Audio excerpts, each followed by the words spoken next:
Hi అండి అందరికీ. నా పేరు లక్ష్మణ్. నేను APPSC, TSPS, SSC, school, college, MSc entrance, UCET, competitive ఎగ్జామ్స్కి బయాలజీ మరియు సైన్స్ని అయితే టీచ్ చేస్తాను. ఇప్పుడైతే మనం నీట్ పేపర్ ఎక్స్ప్లెనేషన్ వీడియో సిరీస్ని చూస్తున్నాం. క్వశ్చన్ నెంబర్ 140 వరకు ప్రీవియస్ వీడియోస్లో ఎక్స్ప్లెయిన్ చేశాను. ఈ వీడియోలో మనం క్వశ్చన్ నెంబర్ 141 నుంచి 150 వరకు అయితే చూద్దాం. ఈ వీడియోస్ నీట్కి సంబంధించిందైనా it is also used for CUCET, central university common entrance test, MSc entrance for both botany and zoology, and APPSC group 2, JLDL and all, JLDL, and it is also used for Rajiv Gandhi technological university biology JL exam. కాబట్టి నీట్కి సంబంధించే కాకుండా వేరే competitive exam వాళ్ళు కూడా ఈ వీడియోస్ని అయితే చూడొచ్చు. Natural selection can lead to, question number 141, natural selection can lead to. Natural selection, about natural selection explained by the Darwin. According to natural selection, that natural selection leads to, natural selection is nothing but selected by nature. It may leads to stabilization, or it may be leads to directional change, or it may be disruptive. Stabilization means sometime what happen, A organisms అయితే mean characters ని expose చేస్తాయో అవి survive అవుతాయి. ఏ organisms అయితే extreme అంటే తక్కువ variation ఎక్కువ variation చూపిస్తాయో అవి చనిపోతాయి, నెంబర్ అనేది తగ్గిపోతుంది. దాన్ని స్టెబిలైజింగ్ సెలెక్షన్ అంటాం. ఎగ్జాంపుల్ హ్యూమన్ హైట్ తీసుకుందాం. 2 feet, 6 feet, 9 feet. ఈ 6 feet అనేది మీడియం క్యారెక్టర్. స్టెబిలైజింగ్ సెలెక్షన్ ప్రకారం మీడియం క్యారెక్టర్ ఉన్న ఆర్గానిజం సర్వైవ్ అయిపోతాయి. Less variant and extreme variant ఈ సైడ్స్ ఉంటాయి కదా, లో వేరియంట్, హై వేరియంట్, అవనేది తగ్గిపోతాయి నేచర్లో. దాన్ని స్టెబిలైజింగ్ సెలెక్షన్ అంటాము. డైరెక్షనల్ చేంజ్ అంటే ఒకసారి ఒక వేరియంట్ సర్వైవ్ అవుతుంది, తర్వాత ఇంకొకసారి ఇంకొక వేరియంట్ అనేది సర్వైవ్ అవుతుంది. దాన్ని డైరెక్షనల్ చేంజ్ అంటాం. కొన్నిసార్లు ఎగ్జాంపుల్ చూస్తే ఇండస్ట్రియల్ మెలనిజంలో 1820లో బిఫోర్ ఇండస్ట్రీ స్టార్ట్ అవ్వకముందు ట్రీ ట్రంక్స్ అనేవి వైట్ కలర్ లో ఉండేవి. అందుకే వైట్ వింగ్డ్ మాత్స్ అనేవి సర్వైవ్ అయ్యాయి. White winged insects, moths are a type of insects. White wings ఉన్న మాత్స్ అనేవి 1820లో సర్వైవ్ అయ్యాయి. అదే ప్లేస్ లో 1920 after industrialisation means industry start అయిన తర్వాత మనకు డార్క్ వింగ్డ్ మాత్స్ అయితే సర్వైవ్ అయ్యాయి. అంటే ఒకసారి ఒక వేరియంట్ అయితే సర్వైవ్ అవుతుంది, ఇంకొకసారి అనేది అనదర్ వేరియంట్ అనేది సర్వైవ్ అవుతుంది. డిస్రప్టివ్ సెలెక్షన్ అంటే ఒకేసారి less variant and more variant, peripheral characters రెండు ఒకేసారి సర్వైవ్ అయితే దాన్ని డిస్రప్టివ్ సెలెక్షన్ అంటాం. కాబట్టి డి అనేది జెనెటిక్ డ్రిఫ్ట్. జెనెటిక్ డ్రిఫ్ట్ అంటే change in allelic frequency by chance, not by the selection. Example, ఇప్పుడు ఏనుగు వెళ్తూ ఏదైనా పాపులేషన్ మీద కాలు పెడితే కొన్ని యానిమల్స్ చనిపోతాయి. దాన్నే ఏమంటామంటే selection by chance, change by the chance, not by the selection.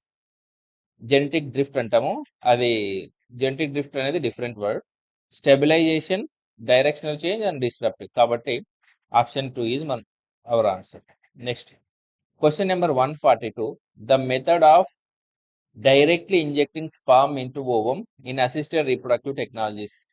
Actually assisted reproductive technologies అంటే ఇవి కొత్త టెక్నిక్స్. ఎందుకు యూజ్ చేస్తామంటే ఎవరైతే కపుల్స్ లో చిల్డ్రన్స్ ఉండరో వాళ్ళలో ఈ ఏఆర్టీని అయితే యూజ్ చేస్తాం. ఏఆర్టీని యూజ్ చేసి మనము వాళ్ళలో పిల్లలు పుట్టేలాగా చేయొచ్చు. ఆ ఏఆర్టీ అనేవి డిఫరెంట్ టైప్స్ ఉంటాయి. అదే టెస్ట్ ట్యూబ్ బేబీ కూడా ఏఆర్టీ టెక్నికే. ఇక్కడ వాళ్ళు ఏమడిగారంటే ఏ టెక్నిక్ లో మనం డైరెక్ట్ గా ఓవం ని బయటికి తీసి స్పర్మ్ ని స్మాల్ ఇంజెక్షన్ సహాయంతో స్పర్మ్ ని డైరెక్ట్ గా ఓవం లోకి ఇంజెక్ట్ చేస్తాము. ఇది స్పర్మ్ టెక్నిక్. పేరు వచ్చేసి intra cytoplasmic sperm injection. In the name only we can see intra means inside, cytoplasmic, ovum has cytoplasmic. Sperm injection. Sperm is directly injected into cytoplasm of ovum by using microinjection.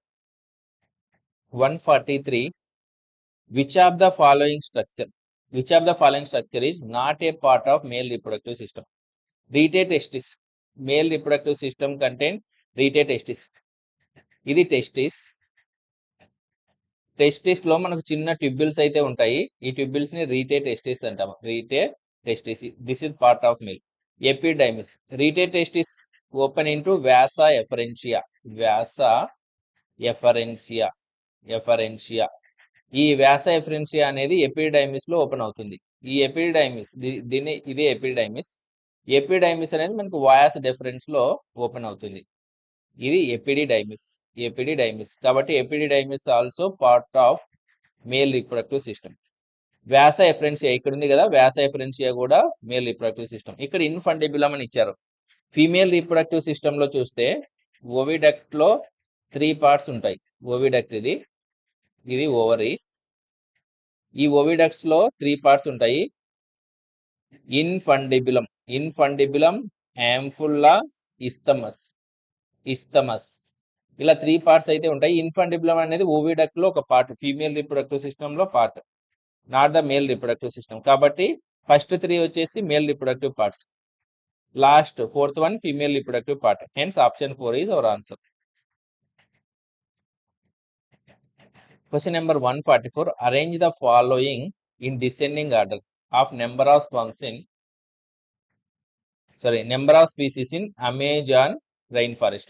Amazon rain forest లో మనకి ఏ species అయితే ఎక్కువ ఉంటాయి దాన్ని base చేసుకొని మనము descending order లో place చేయాలి. అంటే డిసెండింగ్, ఎక్కువ ఉన్నవి ఫస్ట్ లో పెట్టాలి, తక్కువ ఉన్నవి లాస్ట్ లో పెట్టాలి. అమెజాన్ రైన్ ఫారెస్ట్ లో ఎక్కువ ఉన్నది అయితే వచ్చేసి ఇన్వర్టిబ్రేట్స్ అనేవి ఎక్కువ ఉంటాయి.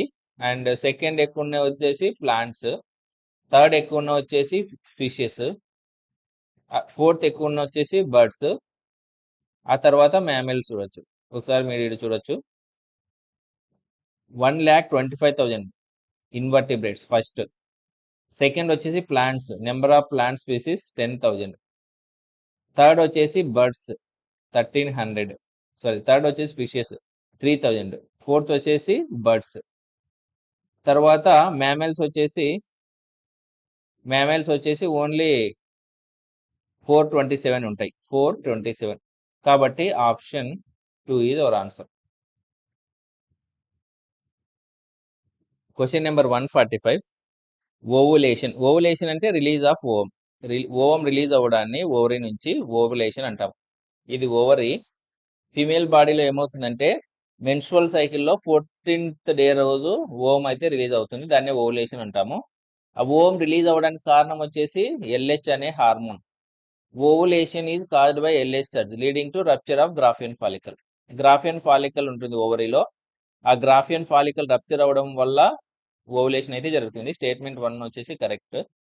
Statement 2, Graafian follicle remaining after ovulation transfer into corpus luteum. After ovulation ఏం జరుగుతుందంటే remaining parts of Graafian follicle అనేది కార్పస్ లూటెమ్ గా కన్వర్ట్ అయిపోతాయి. Corpus luteum secrete large amount of oestrogen. ఇది wrong. Corpus luteum secrete progesterone not oestrogen. కాబట్టి statement 2 అనేది wrong. Statement 1 is correct. Statement 2 is wrong. Option 3. Question number 146. Which of the following are primary consumers in food chain? Food chain చూస్తే ఒకదాన్ని ఒకటి తినడం వల్ల మనకు food chain అయితే form అవుతుంది.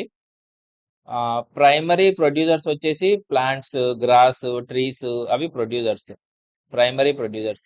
తర్వాత ప్రైమరీ కన్జ్యూమర్స్ వచ్చేసి ఏవైతే ప్లాంట్స్ ని తింటాయో అవి primary consumers. Zooplankton, grasshopper, cow, sheep ఇవన్నీ ప్రైమరీ కన్జ్యూమర్స్. ఎందుకంటే అవి హెర్బివోర్ని. ప్రైమరీ ప్రొడ్యూసర్ ని తినేవి ప్రైమరీ కన్జ్యూమర్స్. ప్రైమరీ కన్జ్యూమర్స్ ని తినేవి సెకండరీ కన్జ్యూమర్. మిగతా ప్రైమరీ కన్జ్యూమర్ ని, సెకండరీ కన్జ్యూమర్ రెండింటిని తినే వచ్చేసి tertiary consumer. Man, lion, these are tertiary consumers. ఇక్కడ క్వశ్చన్ ఏమడిగారంటే which of the following are primary consumers అంటే హెర్బివోర్స్ ని తినేవి ఏవి? హెర్బివోర్స్ ని తినేవే హెర్బివోర్, హెర్బ్స్ ని తినేవే హెర్బివోర్. నాట్ హెర్బ్స్ ని. ప్లాంట్స్ ని తినేవి ఏమంటే హెర్బివోర్స్, ప్రైమరీ కన్జ్యూమర్స్. తర్వాత a population of diploid organism is at Hardy Weinberg equilibrium if the frequency of allele capital A is 0.1. What is the frequency of capital A, capital A? Actually, in Hardy-Weinberg equilibrium, if you see there is one equation, p square plus 2pq plus q square equal to 1. ఇక్కడ p square అంటే frequency of homozygous dominant alleles. 2pq అంటే frequency of heterozygous dominant. q square అంటే frequency of homozygous recessive. ఇక్కడ ఏ ఇచ్చారు, ఏ అడిగారు అంటే we can say p ఇచ్చారు, p square రాయాలి. ఏని మనం p గా కూడా రాసుకోవచ్చు. A this is the homozygous dominant. Homozygous dominant we can also write as p square. కాబట్టి మనం p స్క్వేర్ కనుక్కోవాలి. Homozygous dominant is also called as p square. కాబట్టి 0.1 హోల్ స్క్వేర్ ఈక్వల్ టు 0.01. 0.01 అనేది correct answer, option 1. Match the following. Excess growth hormone. Growth hormone ఎక్కువ release అవడం వల్ల యాక్రోమెగాలి అనే disease వస్తుంది. యాక్రోమెగాలి అంటే ఇప్పుడు కొంతమందిలో గ్రోత్ హార్మోన్ అనేది చిన్న వయసులోనే ఎక్కువైపోతే జైగాంటిజం అనేది వస్తుంది. దానివల్ల పర్సన్ హైట్ 8 feet 8.5 feet పెరుగుతారు. ఒక్కోసారి ఏమవుతుందంటే అడల్ట్ ఏజ్ లో గ్రోత్ హార్మోన్ ఎక్కువ అవడం వల్ల మనకు యాక్రోమెగాలి అనేది వస్తుంది. ఇన్ యాక్రోమెగాలిలో ఏమవుతుందంటే బోన్స్ సైజ్ అనేది ఇంక్రీజ్ అయిపోతుంది. ఇక్కడ చూడొచ్చు, facial bone size will increase mainly. Jaw size also increase. This is acromegaly. Acromegaly. A3 luteinizing hormone. Luteinizing hormone వచ్చేసి ఓవులేషన్ లో యూజ్ అవుతుంది. LH hormone. Vasopressin reabsorption of water and electrolytes from kidney. Oxytocin అనేది smooth muscle ని contract చేస్తుంది delivery అప్పుడు, అందుకే 2. Answer is option 2. Question number 149. The opening between the right atrium and right ventricle. మనం heart చూసినట్టయితే ఇది heart. ఒక్క నిమిషం. హార్ట్ ని చూసినట్టయితే ఇది హ్యూమన్ హార్ట్. హ్యూమన్ హార్ట్ లో మనకి 4 చేంబర్స్ అనేవి ఉంటాయి. 4 చేంబర్స్ అయితే ఉంటాయి హార్ట్ లో. ఆ 4 చేంబర్స్ వచ్చేసి right atrium, left atrium, right ventricle, left ventricle.